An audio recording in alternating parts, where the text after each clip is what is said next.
audit that business as we discussed so that you have those aggressive growth goals the next 5 years. You want to grow your business as we head towards the 2030s, but you want to make your business more agile or flexible and be aggressive with pricing. Inflation's coming back. Raise your prices when sentiment's high so you're not trying to catch up.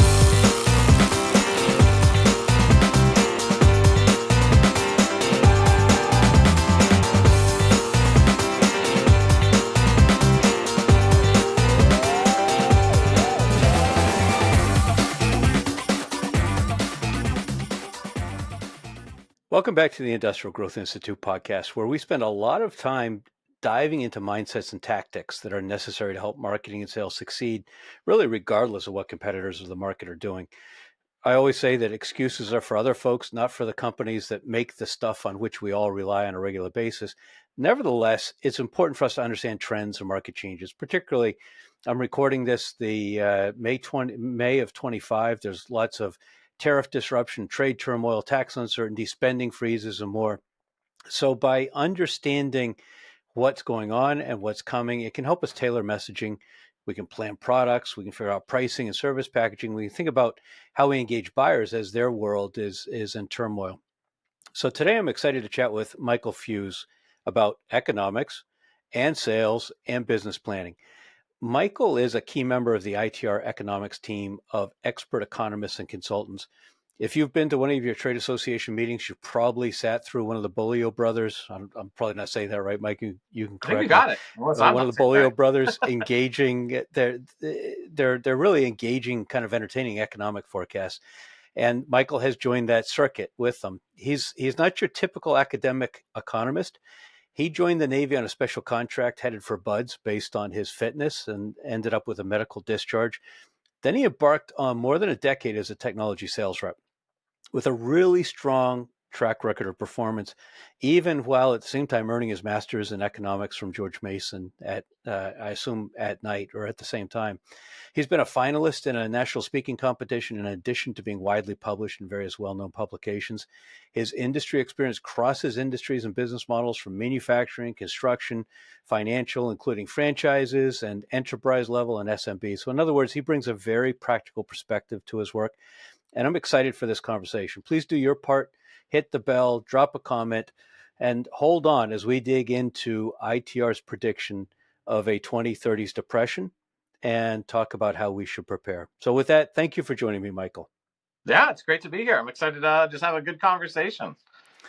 Absolutely. But in your bio, I think I may have excluded perhaps the most important point, that you're a dad to many children, and congratulations on your newest baby. I think it's your sixth. Yeah, that's correct. We've had number 6. We've had 6 babies in 8 years, so it's a lot of chaos at our house. Oh my goodness. But it's a lot of fun. Our house has become the house in the neighborhood. When the school bus stops, all the kids end up in our yard. So the other day, I think we counted 17 children running around our yard. Holy mackerel. So it's fun. I mean, it'll be good memories when they're older, hopefully. Hopefully you're around to make the memories.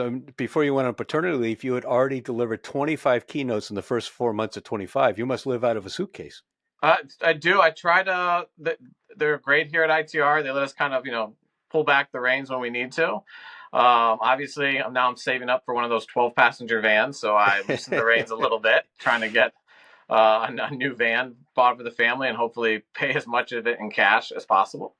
We're going to talk about debt as we go along. It's a lot of fun, and it's fun to just meet people all over the country, especially folks that have been in the industry for 30, 40 years. The amount of knowledge I'm usually meeting, it's humbling.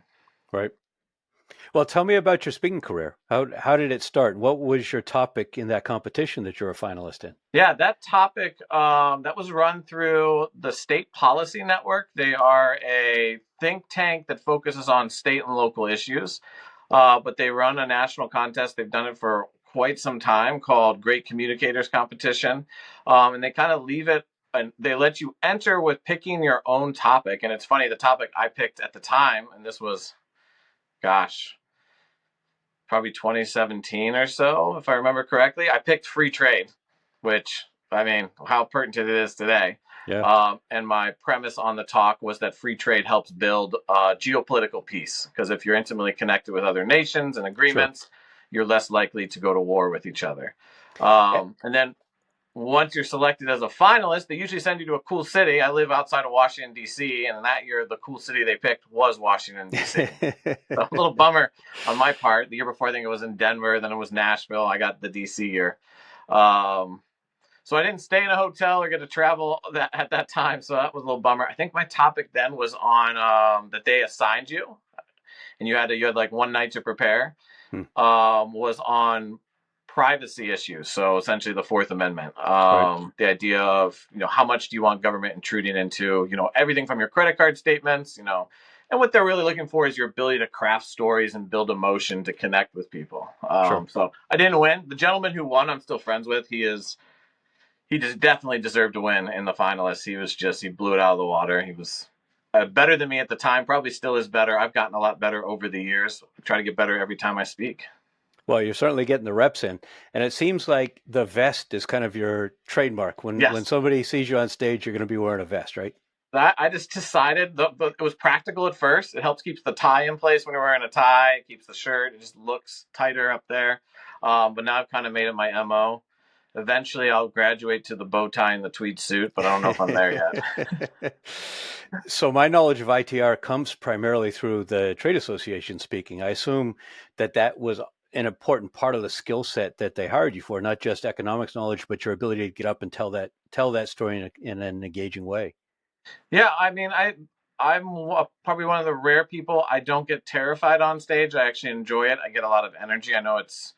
I think it's ranked ahead of death as some people's greatest fear. Right. Often, I don't have that fear, so that's lucky. I'm very lucky there.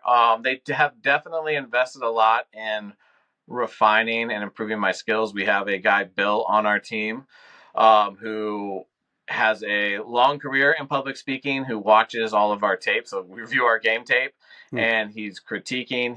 Can be very tough, but in a caring way.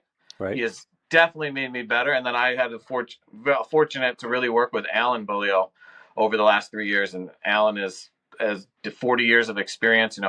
He's the cheat code. If I can get 40 years and 3 years working with him, I want to do that. So And your job title is actually economic speaker. It's not yeah, economist who speaks or consultant who speaks. You're an economic speaker. yeah. My general role is to I have a book of clients who I meet with regularly, but the reports we deliver to them, that's a team effort, right? There's a lot of really smart people in the background who prefer not to speak publicly, but they're Mm-hmm. absolutely brilliant.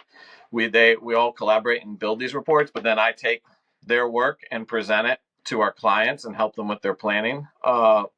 Strategic, understanding the ups and downs. And then the other part, if I'm not meeting with clients, I'm on the road at these association meetings. And when you get up on stage, is your typical topic just a kind of review of what you all expect to happen, or do you dive into particular angles normally? Yeah, the goal is always to tailor it to the industry and the association so it's as relevant as possible to the room. Obviously, the big macro stuff's important, or it's the headlines everyone's reading, so we don't want to ignore those. We want to address those, but we want to make it as relevant and personalized to the room in front of us. Now, sometimes I'll meet with groups that are very broad. There's a lot of different industries in the room, and that has to be more of a general presentation. But we always want to meet with the folks beforehand. The most important question I always ask is, what are the biggest obstacles that, I'm asking to put it generally because there's hundreds of business Sure. leaders, but what are the biggest obstacles everyone's generally facing in the room? And I want to make sure I understand that. And then when we're speaking, economic data is great. I think when we listen to a lot of economists on TV, we don't know who they're speaking to. They're saying a lot of fancy things. It sounds scary at times. Our goal at ITR is always here's the data. That's great. But what does it mean for Right. me? And what can I do with it? Right. And that's the most important thing. All right. Well, so certainly there's some important data that we're going to talk about with this scary forecast that you all have. But let's back up. Yeah. You aspired to be a SEAL. You got the special recruiting slot based on your fitness. How old were you at the time? Yeah. So I was graduating college. I wasn't the greatest undergrad student just by lack of effort. I was playing college sports. I think that was what kept me my grades high enough to keep mom and dad happy. Um, and at the time, I think I picked up the book, The Lone Survivor, which everyone was made into a movie, but it wasn't a movie at the time. Mm-hmm. And just the idea of these guys are the elite. I was like, I want to do this. And so after I graduated, I enlisted, did not go the officer route. I applied for an officer slot, but if you're not coming out of the academy for the teams, it's hard to Right. get it. And I was like, I'd rather enlist and become a SEAL than go officer in another job. So did that. Obviously, you had to pass both psychological tests, academic type tests, as well as physical fitness tests to earn a slot. So go to basic. At the time, after basic, you go to a place called Bud's Prep, where you wait for enough Bud candidates to show up, and then you head out to Coronado. And it was kind of in that process that they figured out that my eyesight was degenerating. Really? It was a genetic disease that shows up in your early 20s called keratoconus. Hmm. So I'm lucky they caught it, but it ended my naval career. I got it treated experimentally. There was only 2 or 3 doctors in the U.S. who were doing this experimental procedure. I tried to use that to go back to the Navy, but by that point, bin Laden had been killed. The SEALs were really getting a lot of media. They were Right. no longer the silent warriors as they like to think of themselves. Right. And they had more than enough volunteers Got it. at that point. And that was the Obama year sequestration. We were trying to downsize. So, What but what I met sports my did you play wife, in? started my family. God always has a bigger plan for you. Right. What sports did you play in college? Shockingly, I'm only 5'9". I played basketball. Really? I was delusional. I was 6'6" in my head. So And have you maintained that same level of fitness as you're traveling so much and being a dad? no. Plus, with kids, I have a weight room in my house. If I lift 3 times a week, that's good. I play pickup basketball once a week. But the danger with kids is you're busy during the work week. I work from home. You go up, you're like, what's for lunch? You see they didn't finish the chicken nuggets or the mac and Right. cheese. Right. You eat it quick. That's not exactly an optimal athletic diet. And Right. I could use to trim down a little bit. So after that, then you built a sales career from Yep. BDR through account manager to enterprise sales exec. Some people stumble into sales and some people say, that's what I want to do. How did you end up there? More by necessity. So at that point, getting out of the Navy, we were still coming out of the Great Recession, so the job market was tough. So kind of fell into tech sales, which is a big thing around the Northern Virginia, Greater DC area. Right. Then you get married, and it's that idea of like, I can make enough here to support a family. Mm-hmm. But I was at the time was like, I don't want to do this in my 40s. And I started falling in love with economics, just reading it on my own. And I was like, I'm going back to school for economics, and I want to use this as my springboard out of tech sales. I still have a decade of experience. If there's ever unforeseen events in my life, I can certainly go back to it. I think I've built that insurance policy, but it was amazing that George Mason University, which is a unique econ program, was in my backyard. So we're going to talk about Tyler Cowen and yeah. GMU and some of those things. But first, I want to dig a little bit more into sales. Yeah, let's talk about it. I believe very strongly that many companies, as they think about the market challenges that they're facing, don't understand how much they need to focus and refine their sales process. So one of the things that jumped out at me as I looked at what you've done is that in the middle of COVID, you helped shift a go-to-market motion from inbound to outbound. There's been so many companies that have gotten honestly fat, dumb, and lazy with inbound leads, and they're still getting some, not as many, but the quality is declining substantially. And so they are having to lean into outbound, but they don't know how to do it. How did you figure that out? And kind of how did you iterate on process to make it work? And it was really a learning experience. So yeah, I was at this company, Go Canvas. Great place to work. Really enjoyed my time there. And they were like one of those companies. They had lived solely off inbound leads. Right. But we noticed exactly what you said. The quality was dwindling. We had aggressive growth goals, and you do the math. You're like, the growth goal we won't achieve the growth goal living this life. Right. So it became we're going to create this outbound team, figure out this process, become hunters. And it was a lot. At first, it becomes you just want success, and sometimes you make the mistake of they call it the shotgun effect. It's just call everyone. You're that nightmare when people pick up the phone. Like, oh God, no. And it's tough, but you want to. I always tell when we were hiring. I mean, I'm biased, but I was like, hire athletes. I agree. These are Absolutely folks that agree. get yelled at. They've taken their lumps. They've been through failures. They like a challenge. Yep. Like just hire athletes, um, get the egos in the room, and but folks that have grinded it out and been humbled at the same time. Yep. Um, then it became more about precision selling. It's we understood our markets, but we were just going after everyone. Right. So we became very aggressive with trade shows. We wanted to have more meaningful conversations. We did lean into some of our marketing content a little bit from the sense of instead of turning everything into a sales pitch, how can we provide value, just straight pure value? Mm-hmm. A lot of times like we're doing a webinar and the webinar is in a backdoor way to get you to buy. It's like, Right. let's actually provide value. Let's start having meaningful conversations. Let's understand the problems and how they view the problems. And we know the problem we want to solve. Let's build the relationships first. It became a little bit more patient. And then that patient on the deals, but then it became larger deals in the end. Mm-hmm. Um, I And think I learned that specifically in the oil and gas industry, where deals would take exceptionally long, but when you got them done, not only was the initial deal much larger, there was so much room to grow and expand too. And I would say that the oil and gas industry may be the only one where I think using the market as an excuse actually has some legitimacy. I mean, when that market turns down, nobody is Yeah, buying anything, period. There's no way around that. yeah, Um, but when you were rocking and rolling, you were doing 2x your next highest colleague, not beating them by yeah. 10%, not squeaking into President's Club. You were crushing the competition. How were you doing that? I don't think it was special. I don't think it was me. I think it was discipline. It was taking care of the little things so then the big things would fall in place. Like I But knew by where every definition, that was special. That was you because the others yeah. weren't doing it, right? Yeah, but it was nothing that anyone else could have done it. It wasn't I have an IQ of 150 or something and sorry you can't replicate. It was this is something anyone can replicate. It was I knew where every deal was. I knew what the next step was. I had it locked in. I had real relationships with the guys that I was trying to partner with. If they called me on a Saturday, I picked up on a Saturday.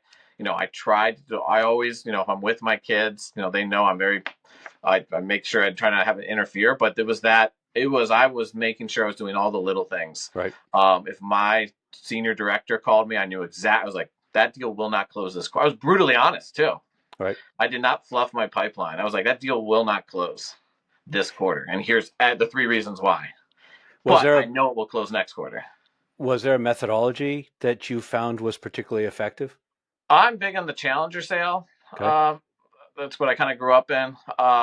Big advocate of it. That's the primary one. I don't know. Do you have a favorite one too that you go with or that? So I think there's the short answer, no. I mean, I think Uh, Challenger is strong. I think baseline yeah, selling strong. I think Sandler has a place, although I did it's Sandler training too as a it younger rep. it feels a little bit manipulative in today's world. I think you can take certain lessons from it, upfront Yeah, contracts and some of those kinds of yeah, things, and be effective. There's a lot of great stuff at certain aspects of the sales process. I mean, Keenan talking about gap selling is yeah, is really brilliant the way he digs in and asks those consultative selling questions. But I think that people have to adapt it to their industry and to their circumstances. yeah. All right, so ITRs um, kind of they make their name by um,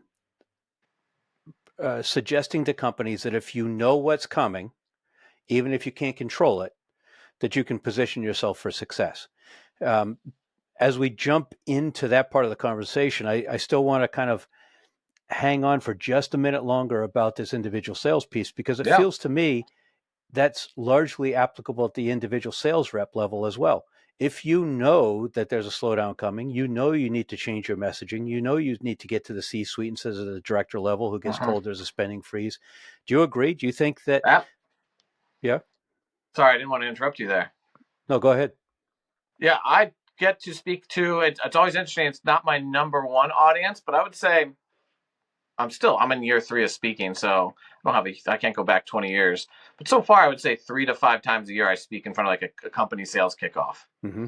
And I'm always I think it's good that I have my 10 years in sales because I'm sensitive to the fact that I don't want to lie. I Right. don't want to exclude data, but I don't want it to become a self-fulfilling prophecy if I'm about to say Right. it's a slowdown. Every sales rep then starts lowering I call it the tyranny of low expectations. Yep. So I don't want that to happen. But it becomes the idea of you don't, if you understand how the economy is moving, where you are in what we call the business cycle, where your industry is, you're no longer just at the whims of the cycle. You understand this is where we're going, this is where I lean in, or here are the areas of opportunities where there is upside during the slowdown. Right. Hey, it's slow right now in the medical equipment space. I need to lean over into, the data center space, Right. or, Right. I'm just pulling from the top of my head. It's where do we pivot to? Where do we lean to? And then it's, hey, when you're at the bottom of the cycle and we're about to come out of it, it's time to start ramping up, even though you're feeling really low. Right. Get aggressive. Start having those conversations, and bring some of that out. Like I try to give them, like, bring this data to your deals. Like you can Sure. weave it in from ITR's long-term labor outlook. Businesses need to be investing in technology and solutions that makes their current employees more productive and reduces their need to grow their labor pool Right. because there's not going to be enough out there. Right. Yeah, aside from grit, I maintain that business acumen is a hugely important Yeah. differentiator for enterprise salespeople. Obviously, it helped you, and you were thinking bigger picture about the economy, about markets, and Yeah. I guess that was, at that same time was when you were getting your master's in economics and thinking about your schedule. I'm thinking you must have been one of the few people at George Mason that actually worked harder than Tyler Cowen. The room was always divided. There was always the few of us that were the working professionals, and then there were the 22-year-olds who just came out of grad school, were going right into it. And I was jealous of them. I want my PhD still. It Right. just becomes one of my friends who's in his 50s is like, don't rush it. I just got mine. You have plenty of time to get your PhD. And I admit, it's for vanity. So it's not going to change my pay structure at this point.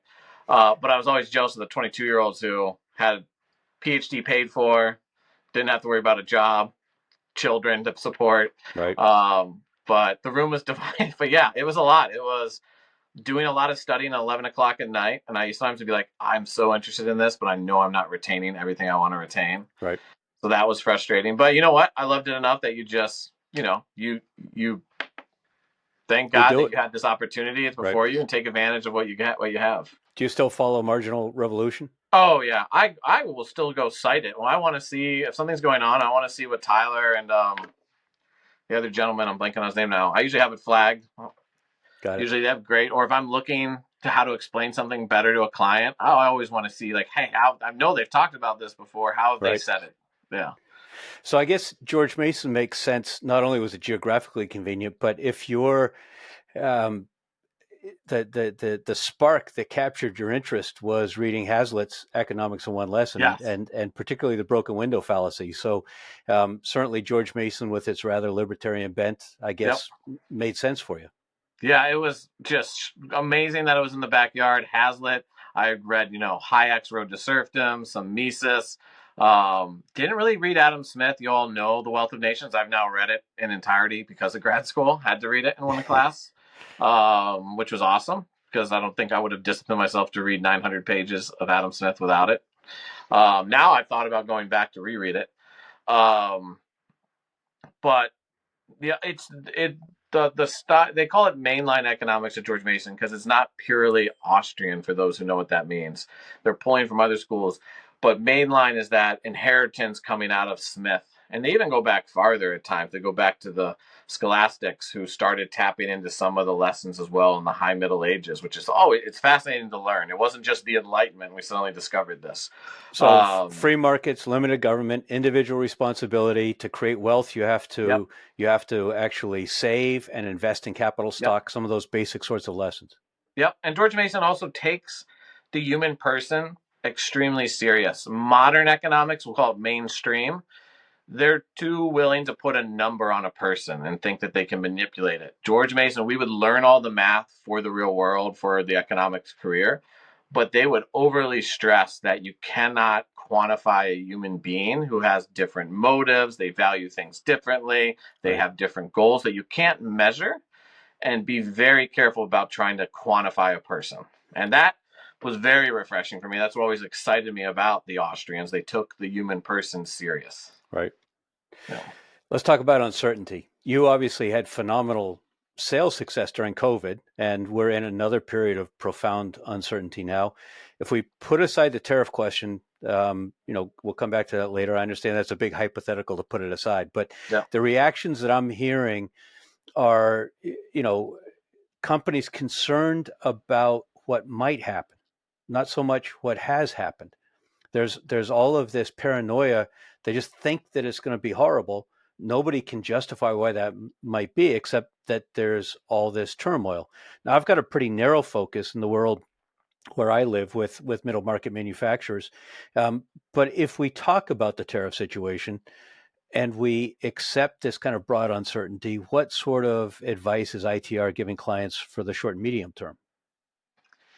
Yeah, I mean, uncertainty can be a growth killer, or certainly a key component of it. A lot of our communication to our clients are a lot of the fundamentals for economic growth are already in play, even with this uncertainty. Yes, if the uncertainty doesn't abate, probably by the end of this month, end of May, we'll get less growth. But we're absolutely telling them, like, it is very unlikely. We are not looking at a recession right now. If we're looking at the leading indicators, we're looking at business profitability, business corporate cash on hand, liquidity. If we're looking at the consumer right now, all of the components are there for growth. We will get growth. If we drag out the uncertainty, it's likely we're not going to have the same levels of growth materialize. We probably still have a little grace period left. Um, from a planning perspective, I think our biggest fear isn't, oh my gosh, we're going to get a recession now. Our biggest fear is businesses are going to miss the opportunity that 2025 could yield them, an opportunity to set themselves up for 26 through 29. And if we get so skittish and the anxiety peaks, you're not going to take advantage of positioning yourselves to be ready for the further growth that's coming in 26 to 29. And that's the short story, that you all believe the second half of this decade is going to represent a great opportunity for growth, if I understand correctly. Yes. And Uh, and and you offer that opinion as a company with a 94.7% forecast accuracy. I'm intrigued. How do you quantify that forecast accuracy? Yeah, I mean, we look at it historically where we average in. We check ourselves every year. We look back. What did we say in January of 24? If you had heard me speak in January 24, I'm telling you X. If you bring me back in January 25, how did we do? And then we do average it over across, our history as well, which is at 94.7. So I mean, 24 was a lot better than 23 on the accuracy standpoint. Most of our looking at industrial production, looking at GDP, Canadian industrial production, retail sales, I think some of the big ones. We were between 97 to 99. Wow. The one that sticks out in 23 was the housing market. We were only about 88% accurate on residential construction, and but we value transparency. Obviously it's easy to brag when you're 99%, but when Sure. we hit 88, that kind of Well, it's leaves a still bad better than taste in the most mouth. economists' forecasts, I would say. Yeah, but we still put it out there and we explain it. Where did we go wrong? What did we Right. miss? And what we missed then was that really it was unprecedented, but the mortgage rate overshot the federal funds rate, and it follows more the treasury yield, but it really overshot both historically, and it really disrupted housing starts this time around. And that gap between the treasury yields and the mortgage rate now is larger than it's been for many decades at this point. And I guess the corollary to that is there's a huge pent up demand. So if Yep. we can narrow that and basically unlock that demand, then there's a huge tailwind for that sector. Yep, there's so much demand for housing that we're going to keep the demand dampened or sidelined because of affordability. Now, there's some trends. Prices have generally been more flat, but they haven't come down from that COVID run up. And affordability certainly hasn't come down. Oh yeah, I have this great map. It shows the deficit. If anyone's seen me recently, or probably I think we all use it, the speakers. I call it's my "You're Screwed" index. But it's a map of the U.S. and it shows the income deficit by state to afford the average home in each state, and it's all red. Wow. Besides one state right now, West Virginia is in the green. I was going to So say it's not Massachusetts. I can tell you that. yeah, so it's tough. Obviously, California, Hawaii, the Northwest is pretty brutal right now. The Midwest has the least amount of unaffordability, so Right. lipstick on the pig there a little bit, but All right. So a golden period ahead for the next 5 years, assuming that we don't derail it over the course of the next few yeah, months with this prolonged uncertainty. But then on the backside of that, as we roll into the early 2030s, this gloom and doom forecast, ITR has been out there saying now for several years that they project that there's going to be a 2030s depression. yeah. Yeah, so 2014, I believe it was 2014 where Brian and Alan first came out and said the 2030s will be, the first half of the 2030s will be a economic depression. So not even the R word, the D word. Right. And we've been holding true to that. We often get asked, have you changed? Did COVID change it? Have you changed it since the election? Or if Elon Musk doges the government back into a reasonable size, will that save us? The answer to all those is no. COVID potentially risked making it worse from the sense that we've been forecasting a recession in 2026 before COVID. That was kind of our long-term view. The COVID disruption kind of pulled it forward. We don't see we see 26 as a growth year. That means the cliff could be higher. Right. We don't get that little bit of a 26 correction. So now the cliff's higher, the fall is higher. All right. So five fundamental converging forces that you believe are all intersecting to drive this: demographics, Yep. healthcare costs, inflation, entitlements, and government debt. Talk a little bit about which is there one that's the primary driver? Is there one that we can ameliorate somehow? Or is all of this just completely baked into cake and we're just spectators? Yeah. The middle three, the middle three, Healthcare, inflation, and entitlements? those three are probably kind of the cause of 1 and 5. I'd say 1 and 5 are the big ones. It's that demographics and this debt cycle that we're on. And the demographics being the baby boomers are the largest generation and they're going to be exiting the Right. workforce by 2030. The vast majority will be retired. If you're a baby boomer, you're going to be fine in the 2030s if you're not on super fixed income, right? You've been fortunate enough to save for retirement. If that's you, you're going to be fine. It's your kids and your grandkids who are going to take the hit. Right. But it's that idea that we anticipate inflation. It's the demographics is probably the number one, but it's with that debt cycle. I try to paint the picture by saying that we're forecasting inflation to be back up to 7 to 8% in 29. And imagine at that point, which we're forecasting, we start to feel the early onset of economic decline. You can't do quantitative easing Right. when you have 7 or 8% inflation, or you're going to have 10 or 11% inflation pretty dang quick. And now you're in a world of trouble. Also, those who will be working, Gen Xers, millennials, Gen Z, they're already going to be having their income eaten up by inflation. You're going to need to tax them more to pay for Medicaid and Sure. entitlements. So Right. inflation plus taxes eating things up, it's a lot of less capital being able to be invested to grow the economy.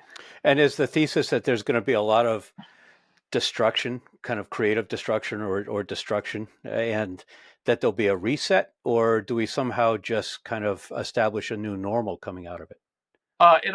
We're due, if you look at, again, this is kind of like our black box that we keep close to the vest, and even I'm not privy to it, but our long-term business cycle theory, which I'm not fully purview to it, but based on it, we are due for a new technology entrance based on historical trends. Now, that Okay. could be AI, it Right. could be quantitative computing with it, Right. it could be something else that will kind of take us into the next era. Got it. So it won't be a new normal. I think as human beings, we'll be thinking like this is it. It's never going to be any better. Right. I think that's why following the data is important, because around 2035, 2036, we're going to be feeling pretty low, but that's where get aggressive, start buying back in. Right. I mean, if you want to buy that beach property, you're going to have a great deal around that time. That's where a lot of new millionaires will be minted.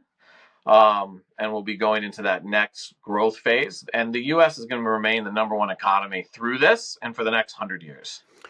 All right. So if I'm a business owner or an independent director, with a company? Should we have a plan to exit in 28 and just keep our powder dry and buy back in at a discount in 2035? Take the That company that back? that could be an option. That's certainly an option. We have been running an analysis where we give a 15-year forecast to our clients who choose that program, and part of that analysis is evaluating their space, their markets, what they sell, how and what they're going to likely feel in the 2030s, and it's, can you address this now to be better positioned if you're a high risk, or is it, hey, we got to talk about an exit strategy.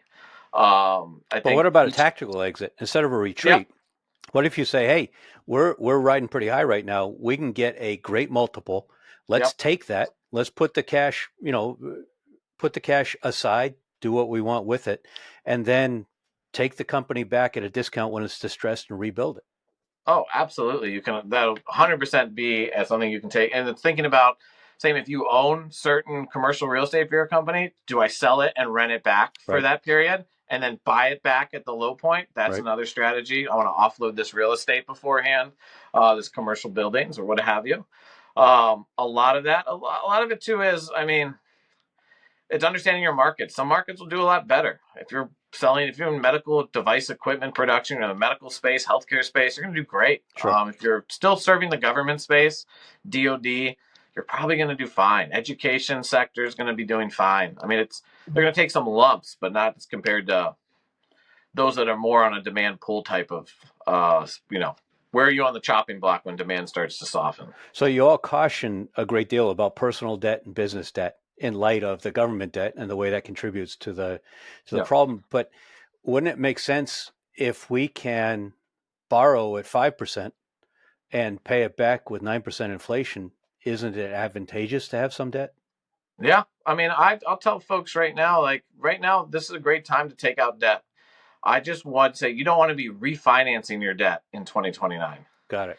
You want to avoid that. Refinance now. It's great. Take out debt now. Just make sure it's not on a 5-year term. That's Right. gonna be poorly timed. Get a 10-year term, or don't avoid 2029.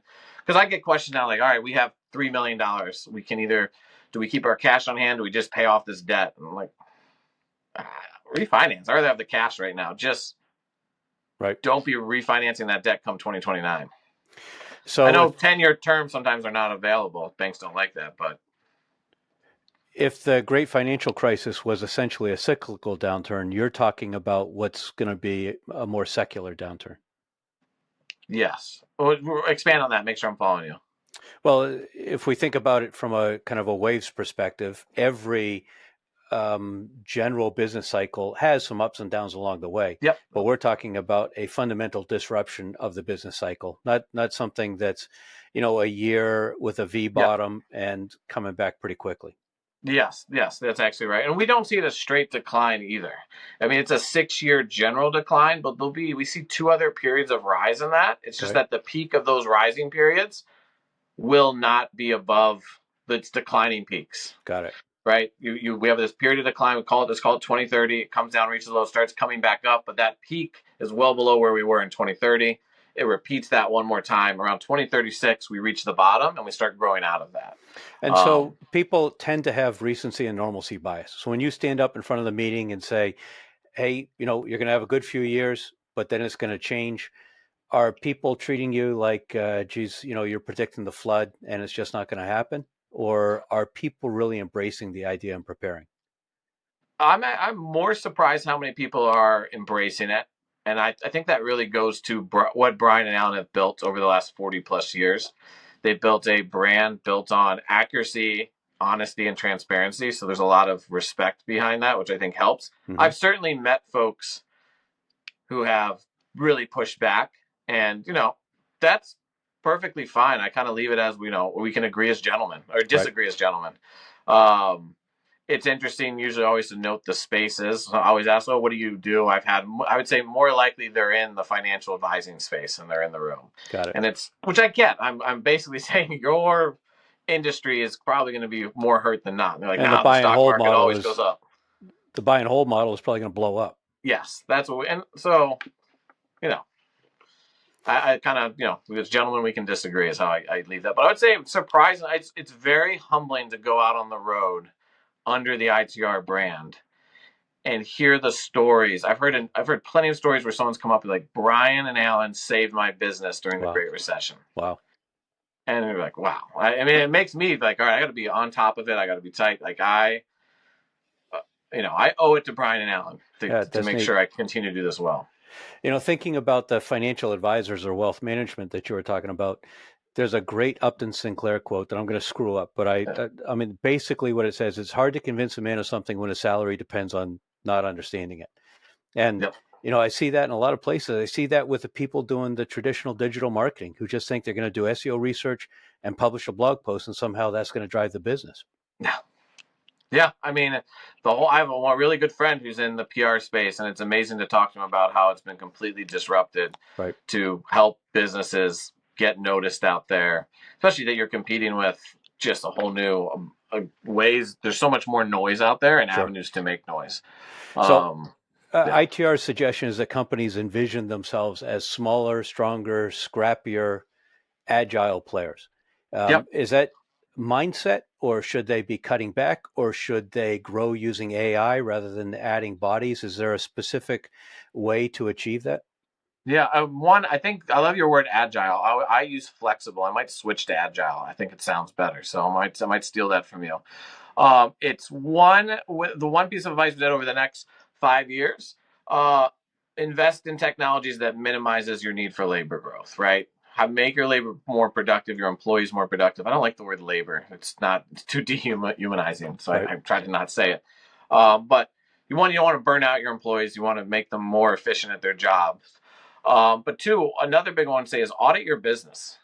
Look at your products, your offerings, under which are not worth it, which don't have that margin, and it becomes that, can we improve it, or we need to move away from this and lean into where we have more success, and that's more flexibility as well. Look at the markets that you're serving. I mean, that's why we help with at our clients is like, this is not a long-term play in this market. We need to be expanding over into these other sectors so you have this to fall back on. So it's a combination of audit and cut and lean into the areas that are going to have more long-term success, but also have that. We're telling businesses have aggressive growth goals the next 5 years. Be very aggressive with your growth goals, but grow in the right areas. That's where that audit comes into. So you have that flexibility to move into the markets and be successful, diversify, but invest with ways that make you more efficient. It's cliche as a consultant to say be more efficient. I don't Right. like saying that. I mean, okay, but stress test your business. We're estimating wages are going to rise 25 to 28% the next 5 years. Wow. That's substantial. If all things are held constant in how you grow and how you add people, can you handle that? Probably not. So that's where it's going to be imperative to what tools can we add. So that brings to mind two things. There was a fairly big focus recently on the letter that the founder of Shopify sent around, Toby Lutka, where he said, Yep. basically, we're not going to allow you to add any headcount until you can come and explain to us how you've looked at using AI and are convinced that AI cannot do what you need done. The other is a client of mine that does cobots for metal fabricating, and the idea that, certainly robots have been around for a while and they're getting easier to program and easier to use, but Yep. a cobot that you basically wheel up without all the floor space, without all the cages, without all the necessity for programmers and special skills, and you let your welders or your metal workers incorporate it into their workflow so they can become more efficient. You still got the people that bring the tacit knowledge and the expertise Mm-hmm. and the years of understanding the nuance and the everything that has to be there, but they're able to become so much more productive without having to hire more people. Yep, that's exactly it. I'm very bullish on what AI can do, especially in the industrial space. I'm a little, I don't know if worried's the right word. I just don't like the way it feels. I spoke with a manager at one of the largest manufacturers in the U.S. recently. I won't say the name because I don't want to get sued or anything. Um, but he was talking to me about how they were a young guy too, younger than me. I'm 37. How much they use AI, and they use AI to the point that it's now almost removing the creative thinking on his part, where Right. it's just analyze this. What am I missing? How do I optimize this? What can I change in this product? And I was like, I don't know how I feel about that. Because I don't know. I mean, the machine's only as smart as us human beings. I get it. It has access to more knowledge because it's pulling from all these different places. But that could really dumb down a leader that's supposed to be at the top, innovating and being almost in this entrepreneurial role. So the idea of can it assist, but I don't want to take, like you said, that tacit knowledge that these from the manager down to the guy that's been on the floor for 30 years and Right. just I don't want to take away from that. I think local knowledge is underappreciated. It's also interesting. I was at putatively a financial and investment conference the end of last week, but on each of the 2 days, there was a session that made a very strong case for why essentially this expert class and this era of experts that we've had is probably ending. And the ability to think creatively and holistically and integrate ideas and threads and bring emotion and recognize fundamental truths and beauty. I mean, it got rather Yeah, kind of philosophical, but I to love that stuff. your point, I think AI has the potential to displace a number of average workers, and I Yep. think that extraordinary people, and they may only become clearly extraordinary in that context, but extraordinary people that bring these other ways of thinking about things are going to thrive. Yep. Yep. And it's yeah, creative destruction is real, right? It's also always remembering the human person that does get disrupted. At one point, a lot of horse and buggy carriage repair guys were put out of work by Henry Ford and they Right. suffered. Right. But in the long run, the world was better for the automobile, but it's not forgetting those that are displaced at the same time during that process of destruction. All right. So let's take a situation where the board of directors and the executive team listen to an ITR presentation and they come down on opposite sides of it. Either the executive team says, "Oh, we got to get ready for this," and the board says, "Don't be silly, just keep going, Yep. same course and speed," or vice versa. Any recommendations on how to try to work through that to get everyone aligned around some sort of a reasonable outlook? Wow, that is a great question. I have not been purview to that big of a division in the rooms. I get to go on site to board meetings for a lot of my clients once a year. Not a lot. It's always an open invitation. Not as many as I would like take me up on it. Um, I think generally the way I would want to position it is your business. If you're preparing for the 2030s, you're not going to be worse off if it doesn't materialize. Okay. Right, it's let's just say you take all these recommended steps. We're going to audit our business. We're going to sunset some products so that's not worth it. We're going to lean more into these spaces. We're going to diversify in different markets. We're going to manage our debt intelligently. So when we're heading into the next decade, we have more. We have our keeping our powder dry. Right. God, if it's about to be a booming growth year, you're also in a great position to make different decisions. So you're Right. not any worse off by hoping for the best and preparing for the worst. Um, and I'll joke. The longer I've been at ITR, the more I listen to Brian Allen, the more I look at the data, I am more and more confident and convinced they are right. They let us debate them and test, and we argue internally, and we try to push back. A lot of the younger folks are like, AI's productivity gains. I think that'll solve the baby boomers leaving, and Brian's very adamant that we probably don't have a long enough runway. Even if every major technological innovation in history, the runway is shortened, 5 years probably isn't enough. And Right.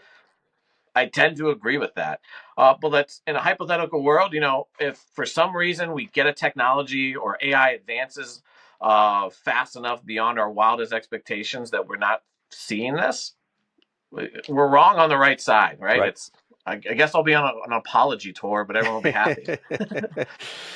Now, you mentioned earlier that the U.S. will be in a good position. I think ITR is projecting that countries with abundant natural resources, with an inclination toward business capitalism, with some kind of growing population, are going to emerge stronger. And you all see the U.S. as one of those.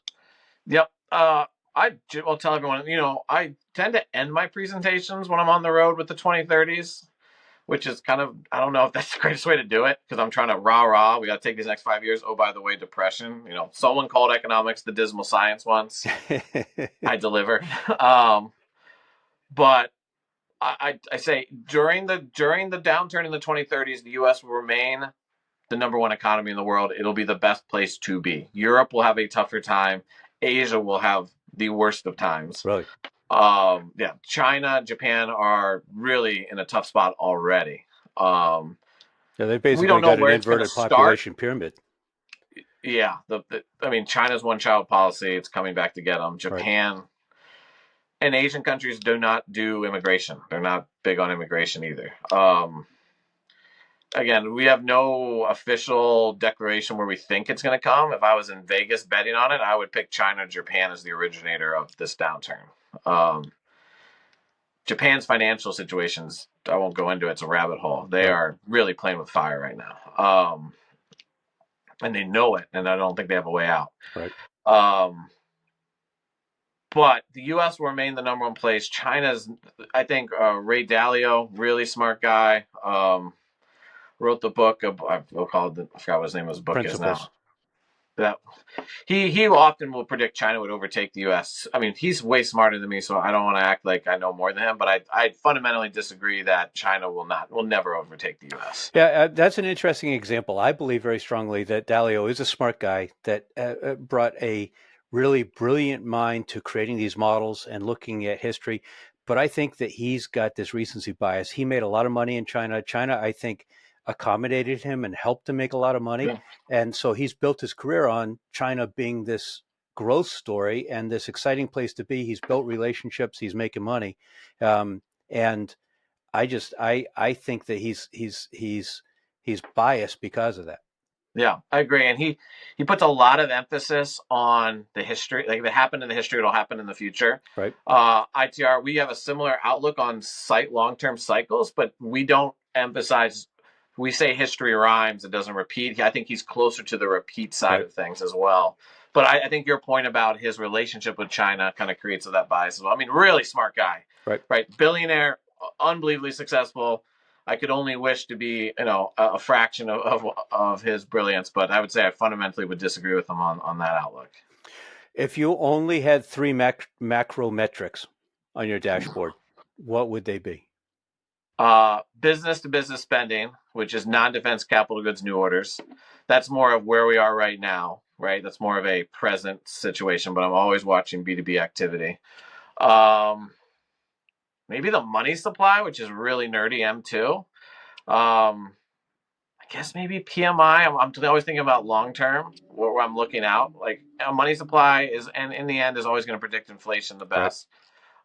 Purchasing Manager Index. I think about the industrial sector the most, so I want to get an outlook for industrial production. So maybe the PMI, although that one recently hasn't been my favorite. But maybe those three. I think about B2B spending the most, which correlates very strongly to industrial production. So I only need one, and I'll take the B2B spending. Um, the M2 money supply because I'm thinking about inflation, and that gives me that long term outlook there, and then I'll take the purchasing managers index. All right. So you mentioned you think mostly about industrial. That's certainly the audience here is Yeah. largely industrial manufacturers.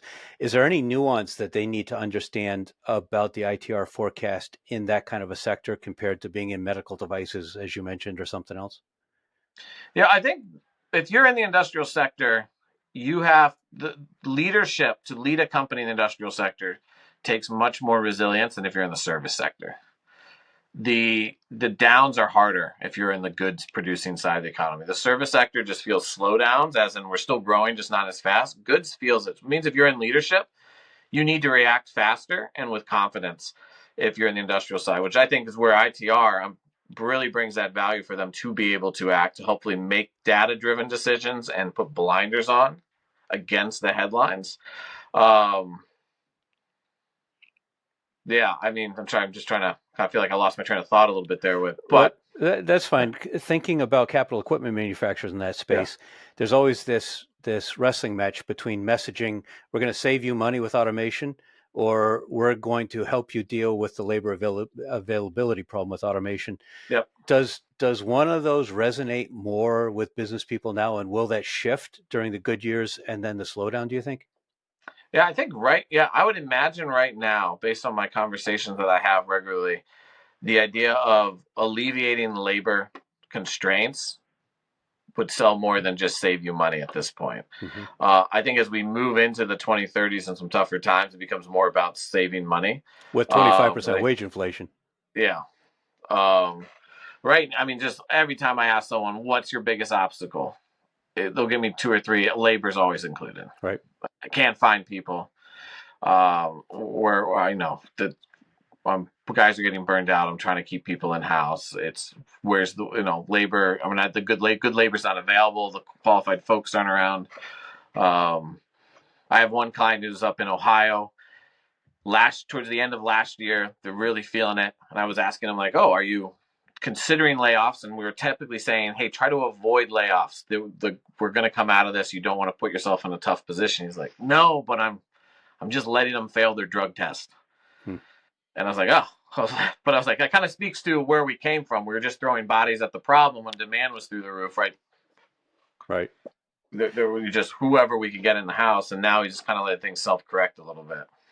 You live in a really beautiful part of the country in the Shenandoah Valley. I think of it. I mean, I rode the Skyline Drive and Yeah, one time on my motorcycle, so you're kind of right at the top of that, I yeah, think. But you're also right on 81, and yep. so you ought to have a pretty good roadside seat, if you will, to trucking traffic. The stories I'm hearing about the tariffs impacting the trucking industry are really horrifying. Are you seeing that at all in traffic on 81 or not? Doesn't feel like it yet, but I think the average freight from China takes 20 to 45 days to get here. It's the real impact should just be about to start hitting now. Got it. Where anything orders canceled or not placed, now we're going to start getting the empty ship showing up. That's going to start affecting it. So I'm expecting it to start to show up more. I mean, just today I got an 81 and I was like, I got to gun it. I have 3 tractor trailers here who are all Yeah, going in both 75. lanes. I mean, they drive in both lanes, and there's no way Yeah. you can get around it. Yeah. I was like, I got it. This is, you don't merge casually on 81. Do you have any time in that part of the country to actually get out and enjoy nature? Oh, yeah. We do at least one Shenandoah National Park trip every year with the Nice. family. Both my parents and my wife's parents love it. So one of them, one is going to the beach, one's going to Shenandoah, and we mooch off both of them equally. And are you a And history buff? Do you enjoy the battlefields? huge Civil War history buff. I got a Civil War painting right here. I have another one over there. And actually, I got one behind me. Oh, that's just a ship. I do the battlefields. I got bullets I metal detected in my backyard.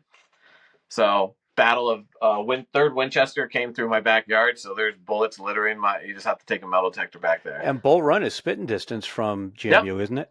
it's where my wife grew up, right around the Bull Run battlefield. So you got the big Stonewall Jackson statues there, and oh, I love it. Yeah. So So thinking about traffic on 81, I'm always fascinated by alternative data sources. I mean, you mentioned a couple of big ones, like M1 is certainly not an alternative data source, but yeah. whether it's load rejects and trucking that I see, there's a guy on Twitter, Chuck Fuller, I think his name is, has got a lot of interesting stats on that.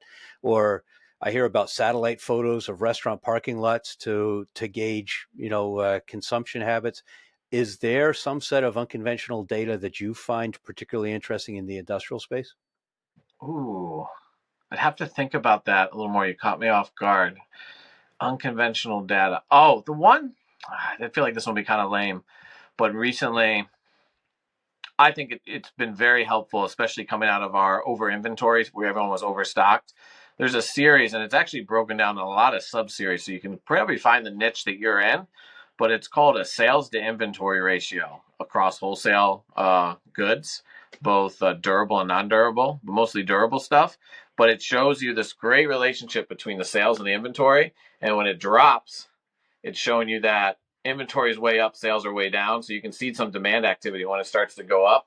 You can see, hey, inventory is declining and sales are starting to pick up. Mm-hmm. So it's a great, and it leads typically 9 to 12 months on industrial production. That far out. So it can give you a nice 3 to 4 quarters heads up of where the demand pool is headed.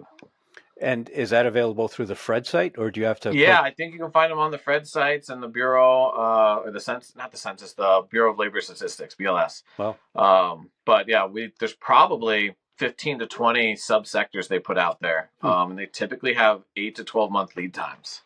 So, going back to the restaurants thing, maybe you can help me reconcile this. For a couple of years, I'm hearing about growing default rates on auto loans and rising delinquency on credit cards.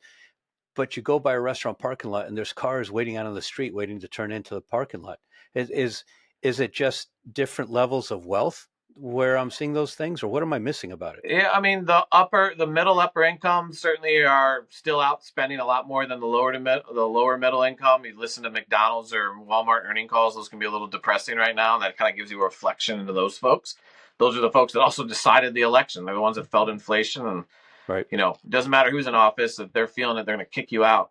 Um, the yeah, I just saw recently retail sales at restaurants. It's still growing. It's slowing growth, but it's still growing year over year. Just based on food Uh, inflation, or is it growing? Is it real growth as well? yeah, this is real growth. So, but it's pretty dang flat. This is deflated. It's like 0.5 or something, but it's like, all right, we're trending flat, maybe normalizing something.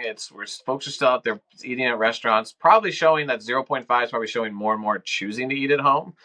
I mean, for me, if I take my kids to Chick-fil-A, it's $80. So, and they don't finish their chicken. I'm like, that is the best chicken. Hell, finish it. Yeah, but then it's Uh, on the counter when you get out of a meeting and go upstairs, and then you eat the yeah, that's rest of it. also the problem.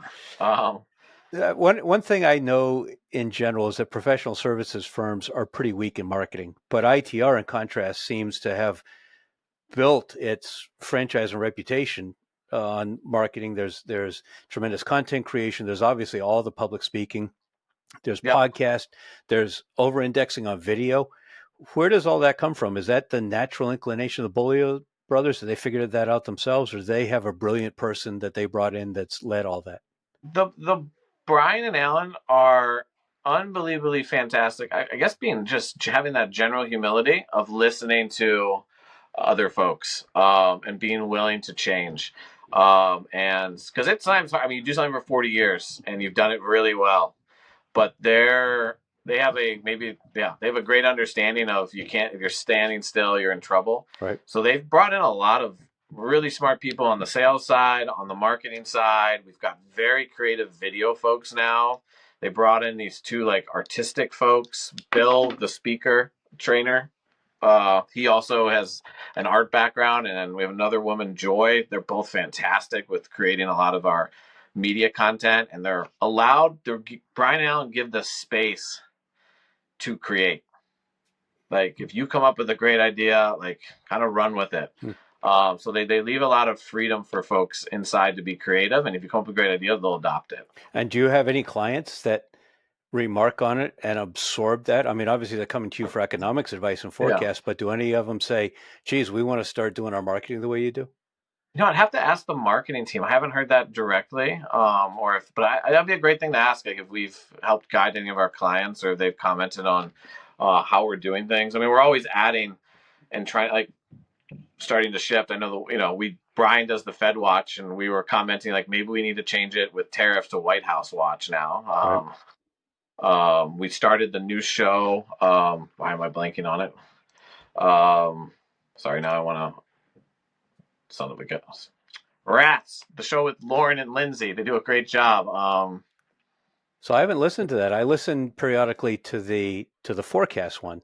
There's like a 10-minute podcast that comes out, I Oh think, yeah, once a with week. Taylor, Right, exactly. and Yeah. I cover for Taylor when he's out. Trends Talk. Yeah, we have that hour long show now. I'm gonna come up with it because now I'm gonna feel bad because they do an unbelievable job with it. This is what happens when you're 2 weeks into paternity leave. Your brain goes mush, and I find out how hard it is to be a stay at home parent. It's way easier to be at work. Right.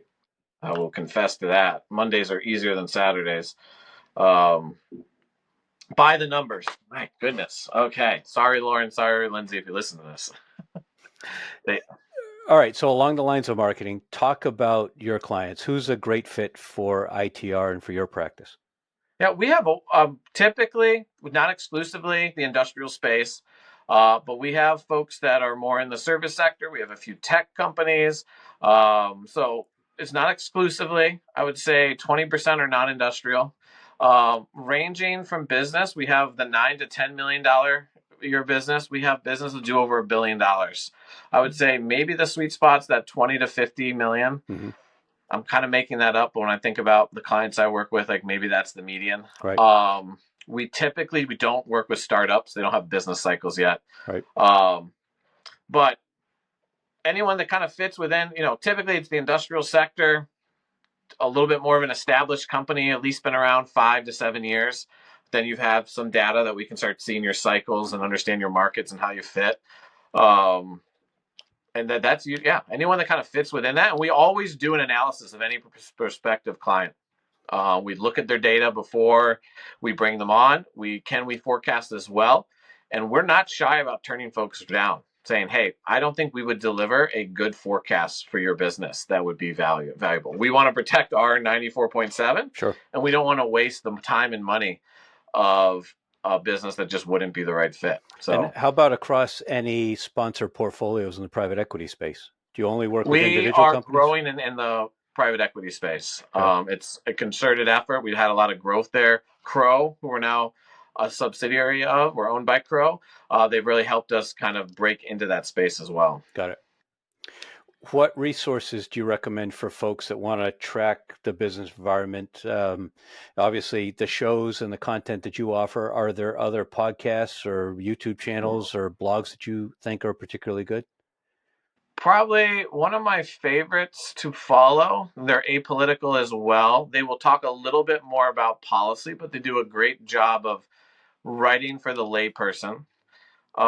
Is the American Institute of Economic Research. It's AIER, and it's a lot of George Mason professors will be fellows there, but they do a great job. They have one of their sites is called The Daily Economy.